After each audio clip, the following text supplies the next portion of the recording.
Okay, so I'll start off by introducing our guest speaker, but I do have a few commercial breaks before we get into the actual program. But Christopher Guerrero is our newly elected 41st Assembly District Executive Board Rep. Don't worry if you don't know what that means. I'm assured that you will by the time the speaker program will finish. The ADEMS is a process every 2 years where we elect our local delegates. But we'll learn more shortly from Christopher about that. Um, Now to the commercial break. Just wanted to make sure that everyone on this call and those who enjoy this meeting via recording knows how to get connected and stay informed with us. We do have the traditional static website, but a lot of our activity these days is in our private Facebook group. If you're on Facebook, and we introduced Instagram maybe a little over a year ago, thanks to our current VP of communication. So we've gotten more engaged socially. And then, of course, we have our YouTube channel where we put these recordings for um, uh, future consumption. We've got quite the library now. Also wanted to remind folks that membership is as low as $10. So if you want to be a paid voting member, while we're outside of our active membership drive, we always accept new and renewing members. So if you haven't done that. And then also want to thank some of our sponsor memberships. As a reminder, these sponsor memberships allow for us to extend um, free memberships to those who may want to window shop or their students or whatever the case may be. Each sponsor membership allows us to extend up to 5 free individual memberships to folks, and we've got some generous sponsor members already for this year. I'll highlight school board member um, Derek Bomanu, retired council member Dennis Bertone, Jane Riggs, our supervisor Hilda Solis, and Tracy Lee Taylor. So thank you for your generosity. And just wanted to highlight our membership growth and membership matters. And the larger our numbers, the larger the critical mass we can put out to those action requests. Typically, we experience about 10 to 20% active membership. So we'd like to grow our membership roles so that we see more and more active members joining us for these types of meetings, but also out in the community when we try to create some community actions. But we continue to grow our new members. We're retaining folks. So I'm really looking forward to hopefully seeing that number increase at the end of this year. But numbers are looking good. And then also always like to highlight our Victory Fund successes. Um, we have a dedicated Victory Fund for our local campaigns. In this last cycle, we were successful in electing and reelecting a progressive majority on the Bonita Unified School District. And I've said it before and I'll say it again. That fights back a lot of the conservative crazy that we're seeing in some of our other school districts and school boards. So when you hear about book banning efforts, we stop that with a 5-0 vote. And so we counter that with electing the right folks onto our respective boards and city council. So these campaigns are supported by our local candidates victory fund, and we have opened up our 2026 fund. We have a very generous donor, so we are in a really good position for our 2026 fund. We already exceed $4,000 in that fund. And so we're much further ahead than we have ever been in our fundraising efforts. And that money goes and is dedicated specifically for our election efforts that is separate from the individual candidates' efforts. We endorse candidates and then we support them with a field campaign, phone banking, and just our own direct mail efforts. And we've been successful.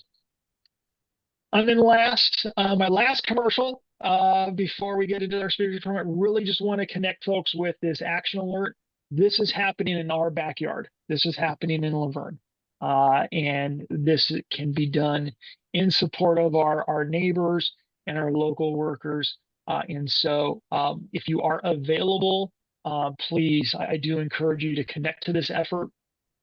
We have communicated this via our private Facebook page. It is hopefully you're all getting our email blasts, and so you can RSVP or show up and lend your visibility and your voices for this effort. So that's it with the commercial breaks. Thank you so much for indulging me, but please allow me to just introduce you to Christopher Guerrero. Again, he is our newly elected executive board member representative for the 41st AD. As you can see, I think I ran out of space with his bio on this single slide, but he's a Pasadena resident and is the vice president of Collaborate Inc. He clearly knows how to win elections. He was the top vote getter in this last ADEM election cycle. And so he has done lots of things over the decade, coming to from consulting, advocacy, and campaign work. And in addition to just a lot of the great stuff that he's doing through Collaborate, he is also doing work for Planned Parenthood.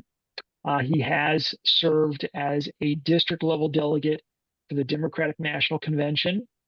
He's an appointed member to the LA County Democratic Central Committee, sits on the LGBTQ plus Victory Fund Campaign PAC board, and is a board member of Honor PAC, serves as the administrator for the LA County LGBTQ Elected Officials Association.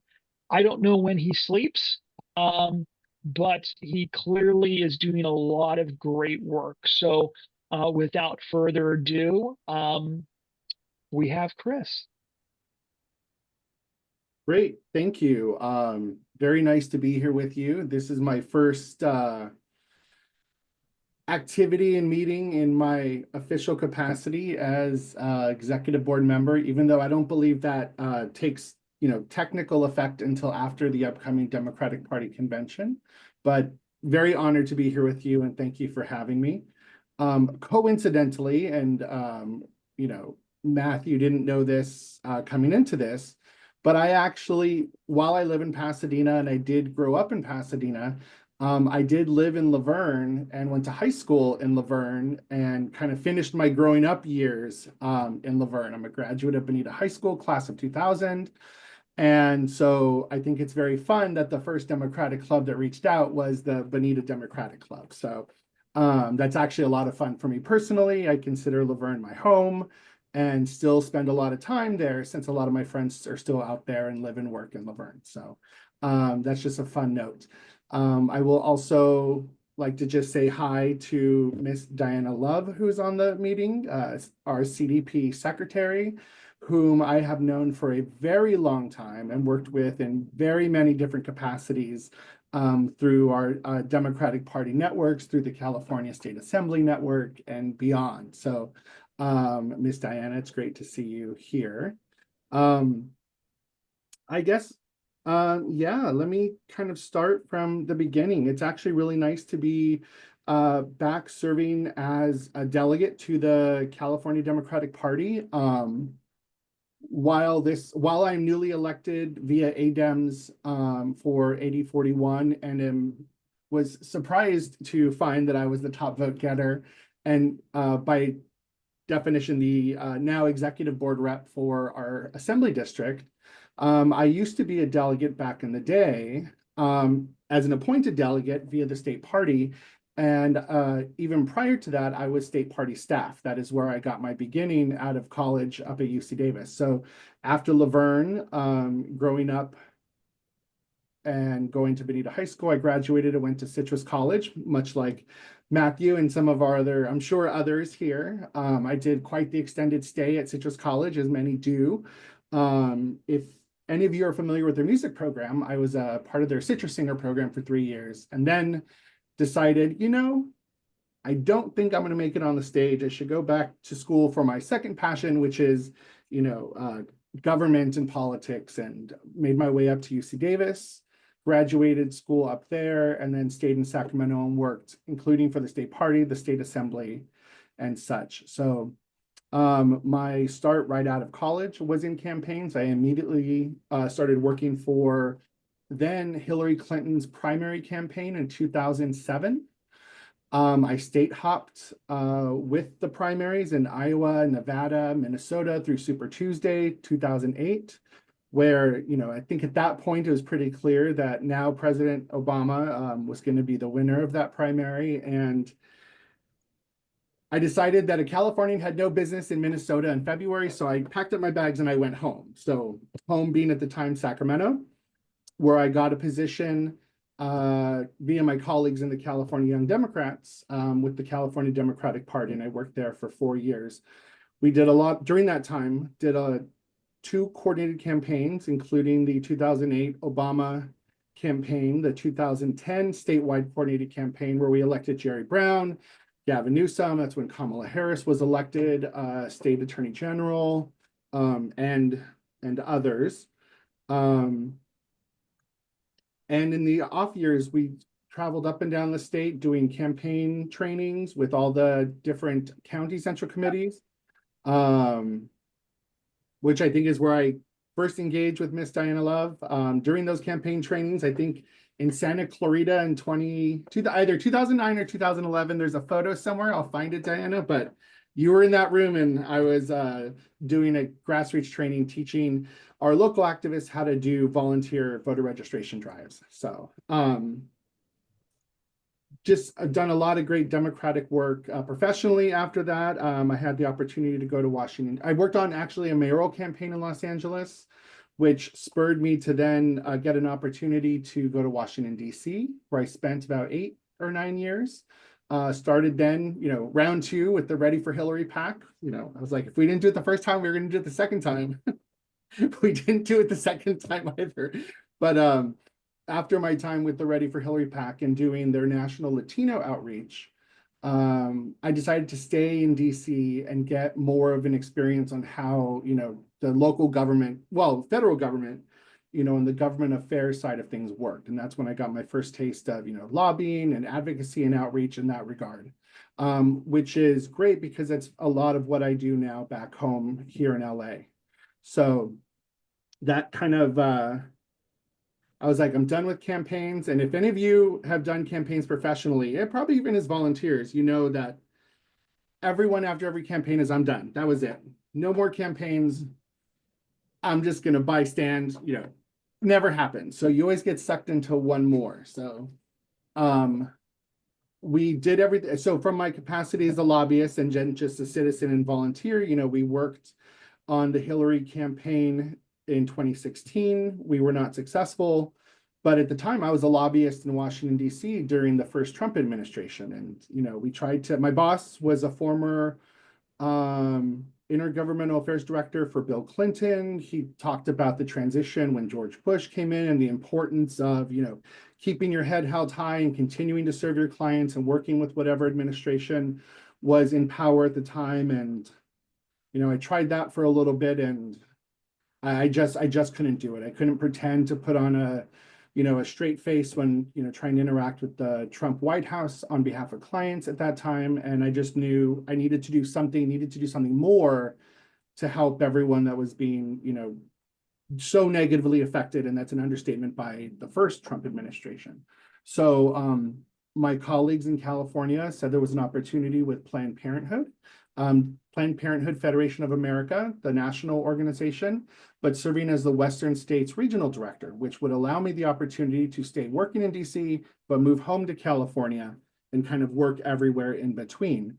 So I had the opportunity to do that for about 4 years. We did a lot of great work across the Southwest. I worked representing the affiliates for New Mexico, Colorado, Arizona, Nevada, and California. Doing everything we can to fight the Trump administration and do everything we can to protect then Roe versus Wade in the states that I represented. So in that time, I'm very happy to say that the states of New Mexico, Colorado, and Nevada, were able to codify Roe versus Wade in their state constitutions. We were setting up the infrastructure so that if Roe ever fell, the folks in those states would be protected and could also then have the capacity to bring in folks from neighboring states like Texas and, so on. So in that capacity, I worked for multiple organizations all at once. I worked for Planned Parenthood Federation of America, which is a C3. I worked for Planned Parenthood Action Fund, which is a C4, and Planned Parenthood Votes, which is a super PAC. And so we had very detailed timesheets during those days, but with the work we were able to do, we used the C4 to run all of our state legislative work. And we used our super PAC to run independent expenditures, which during those years saw the election of Jackie Rosen, Governor Sisolak, that's in Nevada, Kyrsten Sinema in Arizona, and so on and so forth. A lot of good work in a lot of important states, which really set kind of the stage for 2020 when, we were able to flip Nevada, we were able to flip Arizona. And I'm very proud that the states that I had worked in all turned blue that year. So we had a little slippage, obviously, this last election cycle, but we'll get it back. But I just provide that as an example of the work and experience that I've done. Since then, I've moved back to California. I started working for a local Democratic campaigns firm called J&Z Strategies. That was for the 2022 cycle mostly, where we ran the campaigns for folks like Blanca Pacheco, Assembly Member, Tim McCosker, LA City Council Member, Rick Chavez-Zabur, State Assembly Member, and many others, in doing independent expenditure work for Robert Garcia and, amongst other things. So my true blue Democrat campaign work, I've done work locally, regionally, nationally. And it's really nice now to bring that kind of all back and kind of rejoin my family here in California and be a part of the California Democratic Party. Currently, like Matthew said in my introduction, I work as the Vice President of Collaborate Public Affairs. We are a local public affairs and outreach firm. In that capacity, I've actually done a couple campaigns as well. Last cycle, I ran the campaign for Danny Heng, who is a candidate for West Hollywood City Council. We were very happy to get him elected and keep a progressive majority on the West Hollywood City Council, which you think kind of funny, right? That no matter who wins, West Hollywood is probably going to be a progressive city, but you'll be surprised with the kind of candidates you can get in a local race, even in cities like West Hollywood. So we're very happy to have Danny elected. But predominantly, we do outreach and advocacy for any number of clients, including some, developers who are trying to build housing in the LA area, for some corporations that are trying to, build their shops, and we help them with entitlements. For example, Home Depot is trying to build a site in Granada Hills. We're helping them with that process.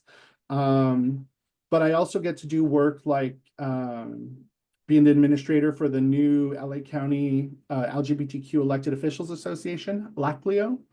It was a pet project of our LA County Assessor, Jeff Prang, who'd been wanting to get this kind of organization set for a long time. And it's funny, Matthew, that you brought up the city council race, and I applaud your election of the school board members, or school board races, and the school board members for Bonita Unified. Because that was really the fights we were seeing in the school boards in Glendale and Burbank, and just all of the hatred and the anti-trans and the book banning and all of those things that we saw was really the catalyst for getting this organization off the ground, because we saw that groups like Equality California, they focus on Sacramento. They're trying to, do bigger things. Groups like the National LGBTQ Victory Fund, they're focused on national things. They're focused on bigger things. There wasn't really an infrastructure of LGBTQ support locally for when we see instances at the hyper-local level, like in our local school boards. So basically, Jeff just started doing a collection of all the folks who identified as LGBTQ in LA County who were elected. And we have about 56 members who are part of that organization, and it's set up as a C4. And we're hoping to be able to support, local LGBTQ elected officials at all levels, many of whom are, like our Covina city clerk. I just say that because it's a neighboring city-ish to Laverne San Dimas.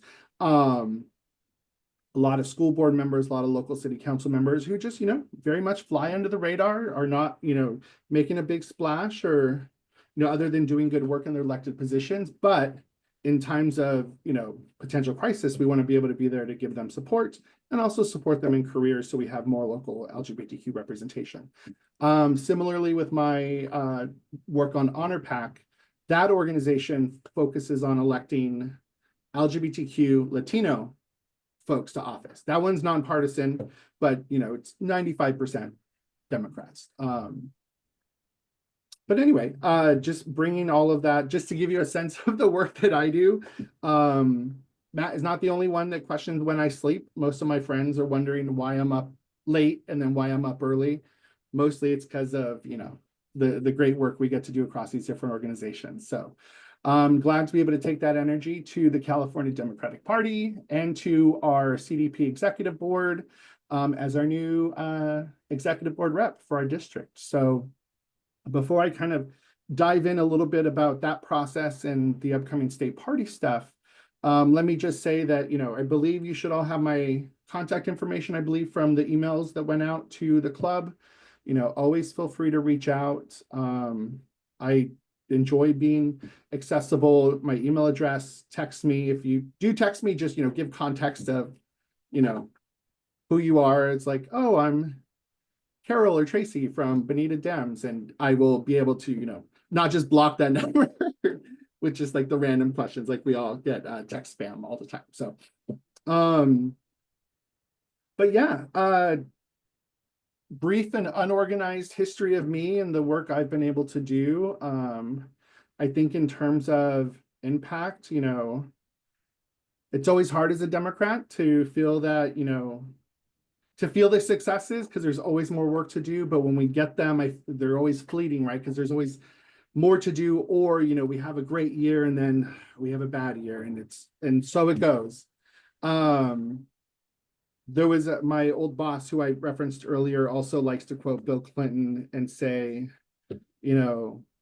nothing in this life is permanent, not our victories nor our losses.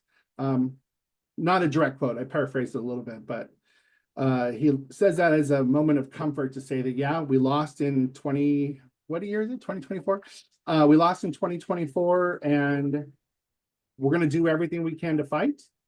And we're going to come back in 2026, and we're going to fight again, and we're going to take the House, and we're going to fight with the House to do whatever we can to block as much of this destruction as we can. And then we're going to come back 2 years after that, keep fighting, and hopefully just get him out and get him out permanently. So all that to say that there is still a lot of work to do, and I'm glad to be here doing that work with you. And when it comes to the CDP e-board, on your behalf. So that's me. Thank you so much for the general background. That was very helpful. In regards to, if you allow me to ask one question, with all of that you have done and are doing, what attracted you, what interested you in the ADEM opportunity? And if you could provide a little bit of, I guess, ADEM 101, because a lot of our members just don't know about this as an opportunity for party engagement. Sure. Actually, in all the odd year elections that I worked for the California Democratic Party, 2009, 11, 13, I think I even did it after I left as a staff member. I did the new delegate orientations. So I love this topic. I could talk your ear off about the structure of the California Democratic Party and how all this works, but I'll do the very, very abridged version. So the California Democratic Party, when we think of the party, we think of the officers who go and do all the day-to-day work of the party. The chair, Madam Secretary who's here, the vice chairs, all of that. Those are the most visible members. But, the body is made up of 3,000 people statewide. Very generally, it is made up of 1,000 members who are elected or appointed officials. That means that they are elected officials. Elected officials get to appoint so many members themselves. I think I'm going to make up a number, but it is something like assembly members get to appoint 3, state senators get to appoint 5, Congress members get to appoint 7, something like that. So that amount makes up 1/3 of the Democratic Party representing the elected officials. The second third is made up of representatives from all the different county committees that are out there. So county committee officers, and then their members who they appoint for their, allotment to the California Democratic Party. That makes up the second batch of 1,000. And then the third is all of the district level elected Democrats or members. So that's ADEMs. It's Assembly Delegate Election Meetings. That's largely that's what the acronym actually means. ADEM is an actual process. So when we say like I'm an ADEM delegate, it just means I was elected to the Democratic Party at the grassroots level via that process. And the process is done through the assembly district. That's how they organize the meetings. So in every assembly district, in the designated time and the odd year, you go through the ADEMS process and you get to elect so many male identifying candidates, so many female identifying candidates. There is updated verbiage on, for gender fluid folks and for trans folks. I'm not remembering off the top of my head how that is specifically described, so forgive me. But there's roughly 12 from each assembly district, and the top voter in each of those districts becomes the representative to the executive board. So that's the whole 3,000 member California Democratic Party, whose big responsibility is to ratify endorsements and to ratify resolutions, ratify the platform, and then elect the officers. So this upcoming election, or this upcoming convention, the body will take part in that process. We'll be electing our officers. So they meet once a year, sometimes twice because of our new primary rules, but for all intents and purposes, they meet once a year. And just know that may vary depending on statewide election endorsement processes. Quarterly, 1/3 of that body, roughly, makes up the executive board. So the executive board, for the most part, runs the regular business of the party. They deal with the just more day-to-day minutia, the rules committee, if there are conflicts, if there are special elections for endorsements, anything that can come up between the one-year convention, the executive board largely handles in their quarterly meetings. So they do a little bit more of the business of the party. They can report out to their constituents. In this case, I would consider, the Democrats in 8041, my constituents. I'll probably work overtime to build some kind of email list of Democratic leaders in the area so that I can send updates so that everyone knows what's going on, and when there are opportunities to, add our voices to the process, in the interim of the statewide conventions. And then, of course, from the executive board, the officers run the day-to-day work of the party. They hire the staff, they manage the staff, they do the priorities, all at the direction of the executive board, all at the direction of the larger central committee. Was that clear and or helpful? It is a lot, and there are visuals. Hold on, I actually have, are you allowed to share PDFs in the chat? I believe you should be able to. Let me try And to answer your question, that was helpful. It's sometimes feels like you're drinking from a fire hose with all of the information, but I think you help demystify it for a lot of our members. Some members know it backwards and forwards. They know it's going to happen every 2 years, whereas others, we remind them. We get an update from a regional director saying, "Okay, ADEMS is happening. It's happening on this weekend." And clearly, you did the process, you did it well. You were the top vote getter. In the Assembly District 41, my understanding there was a single effective slate. Some districts you have multiple slates running, but in the 41st AD, you were on, I guess, the victorious single slate. And from your perspective, is that really, generally speaking, um, the only way to win? If you're on a slate or not on a slate? No, it just, it makes the process easier. From my understanding, actually, let me rewind and go back to answer a question that you had posed earlier. Why did I decide to come back and go into this process? Quite frankly, some assembly districts are easier to be engaged as a Democrat than others. And that can go two different ways. One, it's a very red district, so sometimes there's not a lot of folks out there. So you're like one, sometimes you can't even fill all of the delegate slots because there's just not a lot of active Democrats in very red districts. Now, those districts are fleeting at this point, in 2025, but that's one extreme on one side. But the other one is, so many Democrats live in an area like Assembly District 51, where I used to live when I lived in West Hollywood.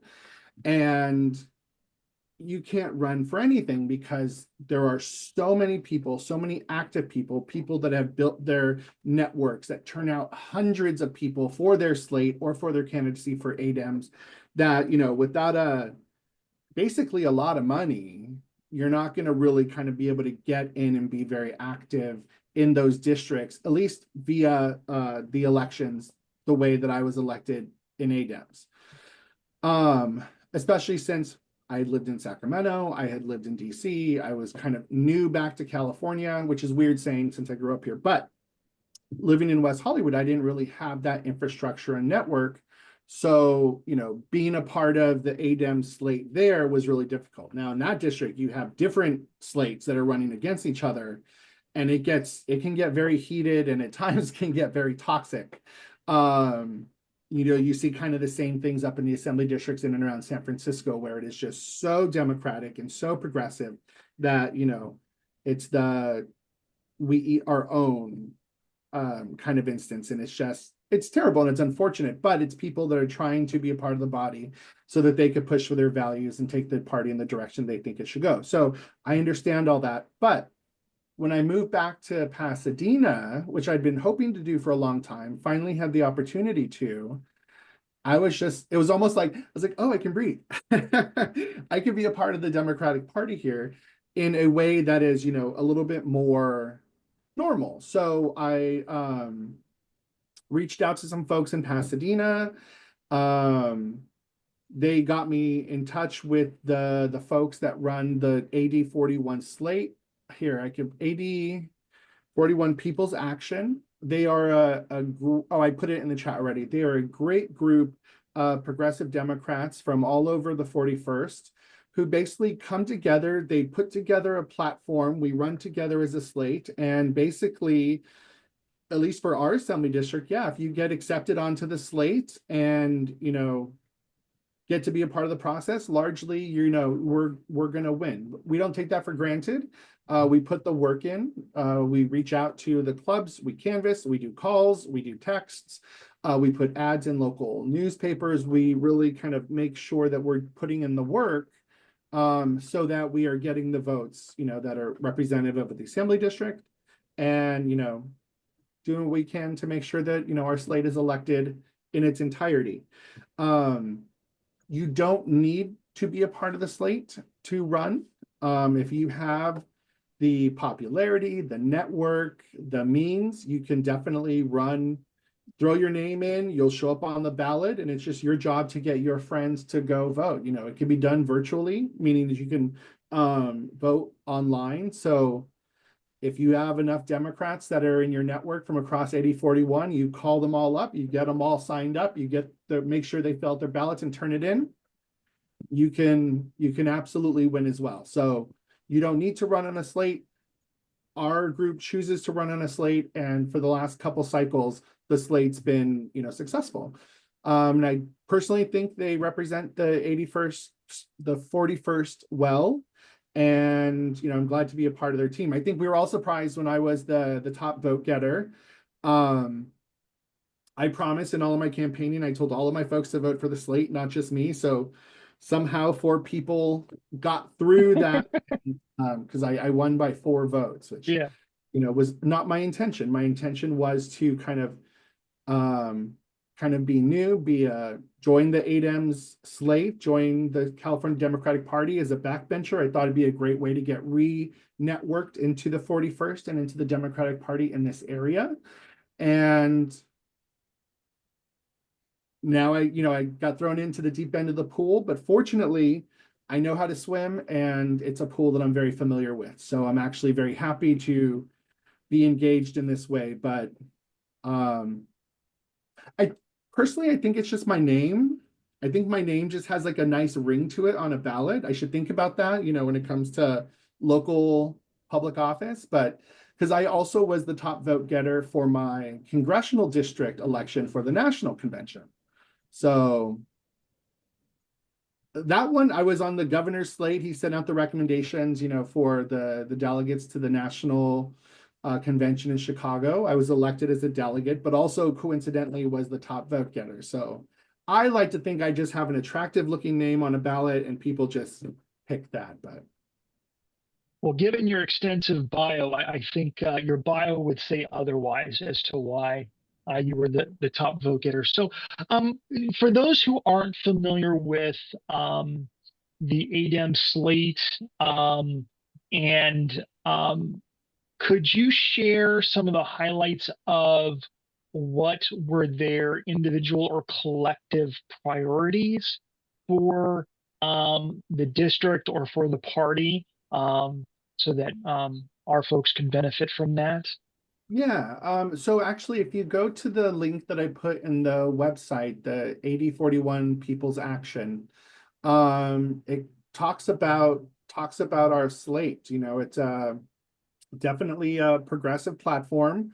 You know, the slate as an entirety believes in, you know, universal health care, guaranteed housing, believe in free public education, public ownership of utilities, things that, you know, are progressive ideals that we will work towards, knowing, you know, the reality of the situation that we work in. And, you know, some things are possible, some things are not, or some things are much more difficult to change. But, you know, we keep advocating for those beliefs of, you know, just fairness and education and housing and healthcare.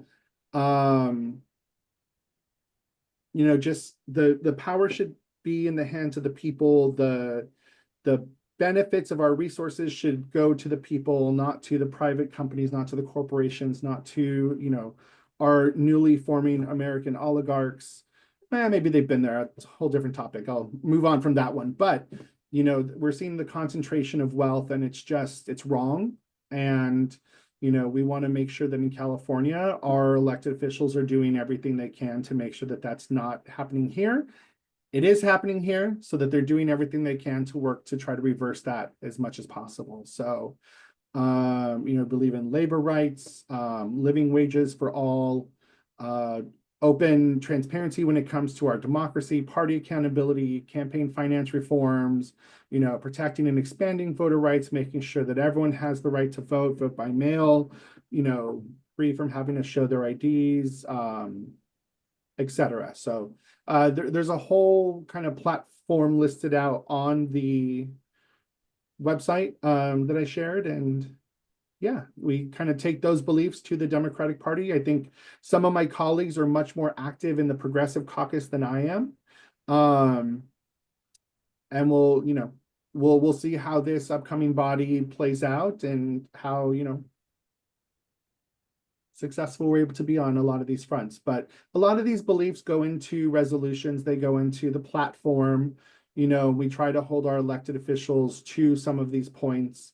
I think I'm a little more pragmatic than some of my colleagues in understanding the realities versus the ideal, and doing our best to kind of marry those so that we're still pushing for the things that we believe in, but kind of understand the situation that our elected officials are in the current economic state that our state is in. So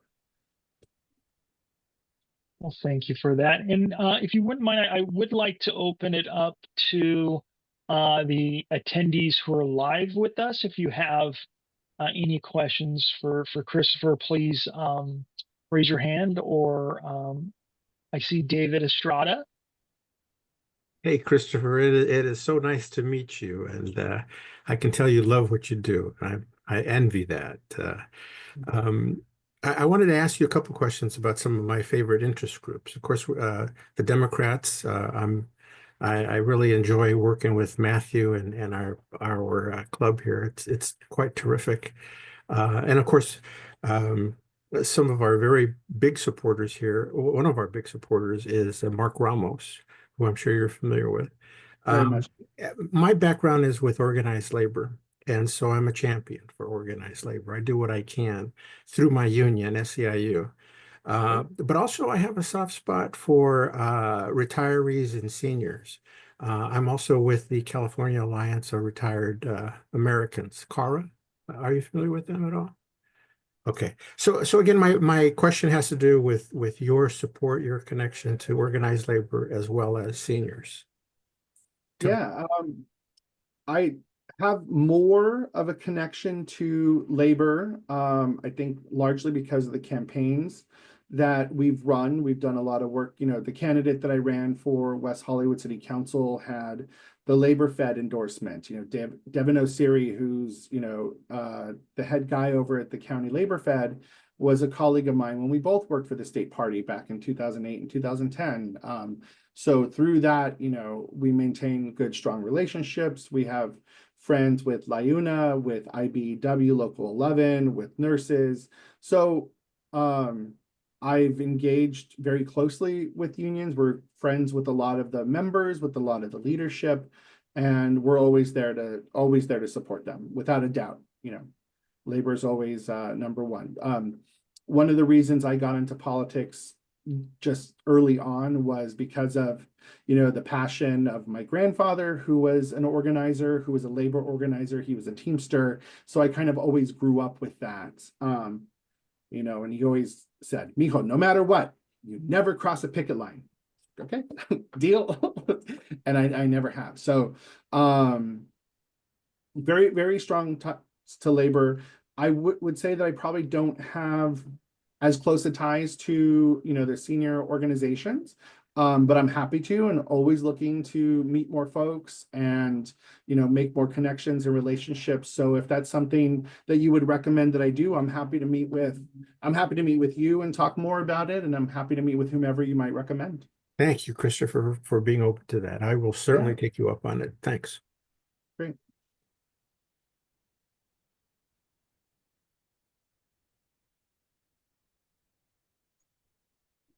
Are there any other questions? Diana has a I question. see Diana. I'm going to hit the button and put something in the chat for you that Christopher was talking about. This is called a three-legged stool. Have you ever heard of that?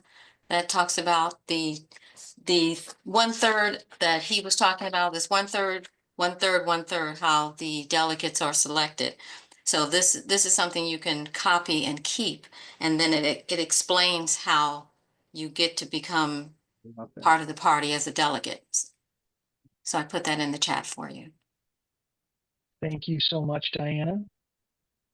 Thank you. It's good to see all of you. It's good to see Christopher. I haven't seen him in such a long time. We go way back. We definitely do. I have just based on the background that you provided verbally in all of the campaigns you've worked on. And maybe you won't be willing to admit this. What was your favorite campaign, and why?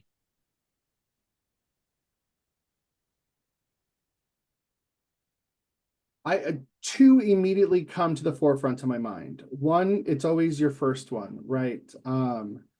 2007 fall Iowa caucuses. I was stationed in Iowa City. We were caucusing for, or working for Hillary in the caucuses.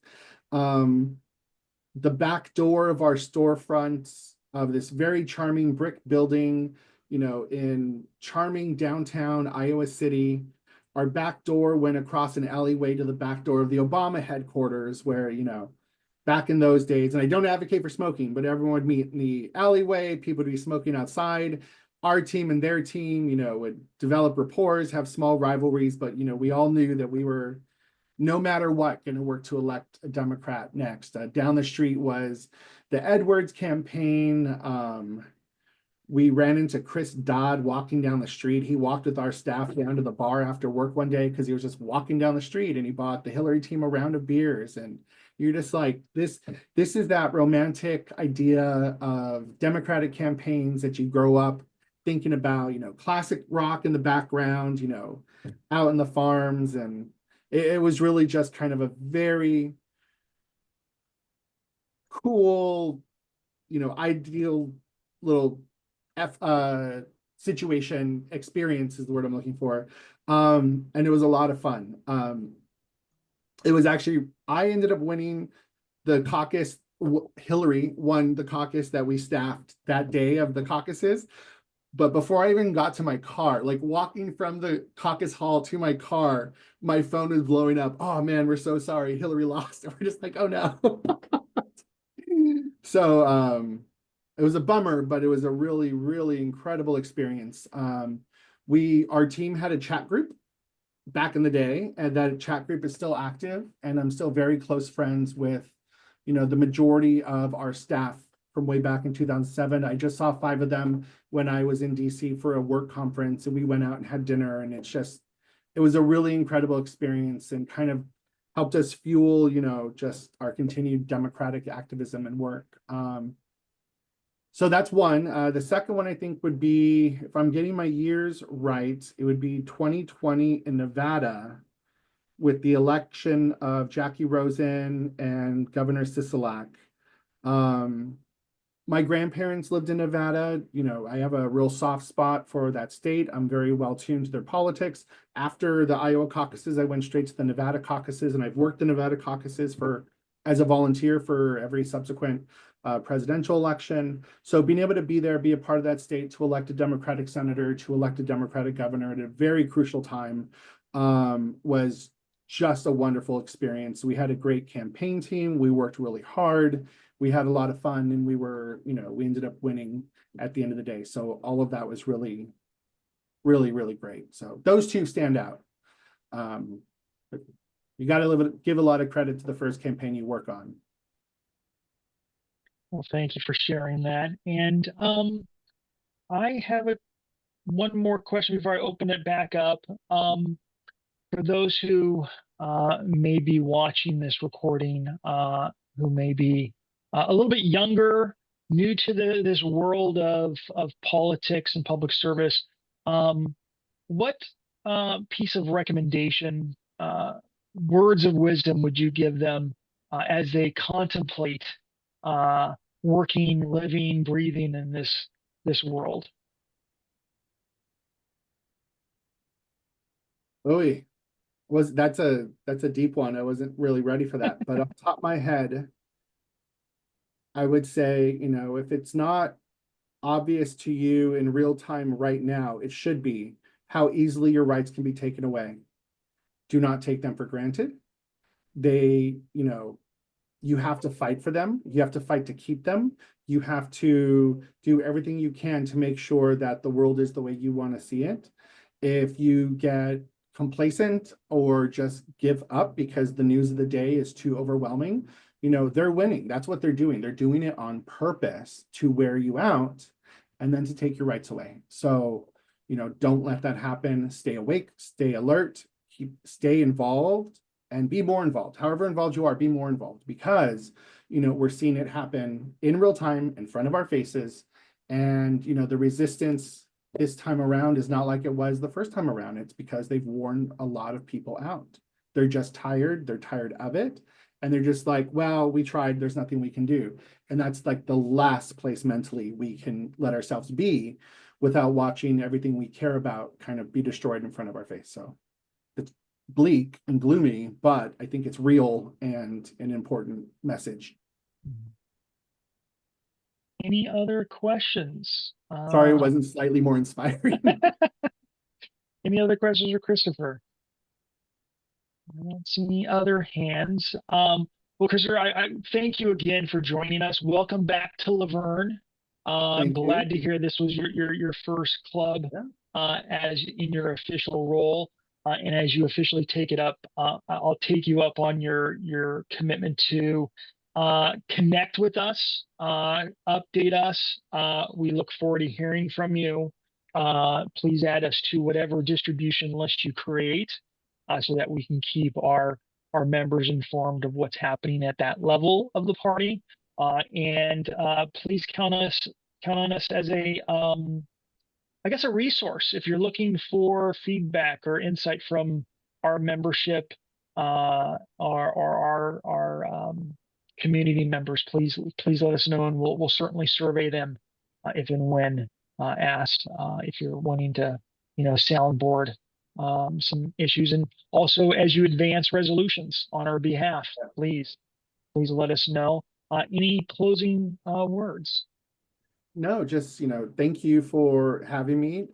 This has been great. I look forward to meeting you all maybe one day in person, or if you have an event, or a gathering in person, please let me know. And get out to Laverne or San Dimas very easily. I do often. I spend a lot of time out there, so maybe I'll bump into you all, and I look forward to engaging with you over the next couple years while I'm in this role and taking it all from there. Thank you so much. And please allow me, I don't mean to put you on the spot, Diana, but it's not every meeting that you have the California Democratic Party's executive officer. So would you like to say a few words to our membership before we turn off our recording? Yes, I just want to say thank you all for everything that you have done throughout this process of elections and campaigning. It's been difficult. We've had some high notes, and we've had some low notes, and we've had some joy. And especially when Vice President Harris was running, she inspired us all, and we had so much joy in our heart. Then of course we got sad, and then we got joy again when we thought we were going to win some of those special elections.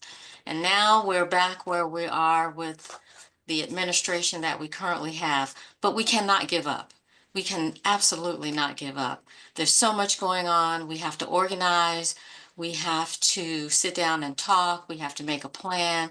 We have to keep going out there and protesting and walking and text messaging and ballot curing and doing everything that we possibly can do to make sure that our livelihood is not stripped away from us. We've got Social Security and Medicare and health insurance, and there's just so much on the line right now, and we cannot absolutely give up. And we have some downtime when we are stressed, but then we have to pick ourselves back up and just keep going forward. So I hope to see, how many of you are delegates? Beside Chris, this is just Chris. No one's going to convention. Just Chris and I guess. But please keep me on your mailing list so that I can come back and visit. I try to go to as many of the club meetings, the 58 county committee meetings, the 19 caucus meetings. So I try to travel and say thank you, because I believe that a state officer should be doing that. We should be thanking all of you. You're volunteering, your hard-earned work, you're walking, and you're doing everything that we need and have asked of you to do, including your money. So I just want to say thank you. And if you do get to convention, hope I'll have an opportunity to see you and have your support for my reelection for a full term this time. So hope to see you again, and please invite me back. I would love to come. And if I can help in any way and answer any questions, I would be happy to do so. Thank you.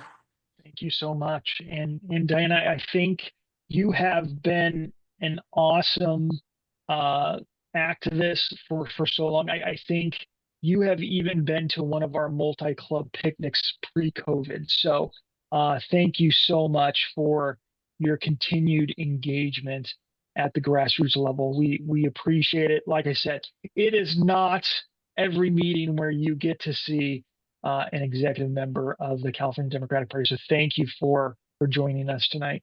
You're welcome. Okay, so I am going to turn off the recording. We are going to transition to the business part of our meeting. And again, thank you so much to our guest speaker.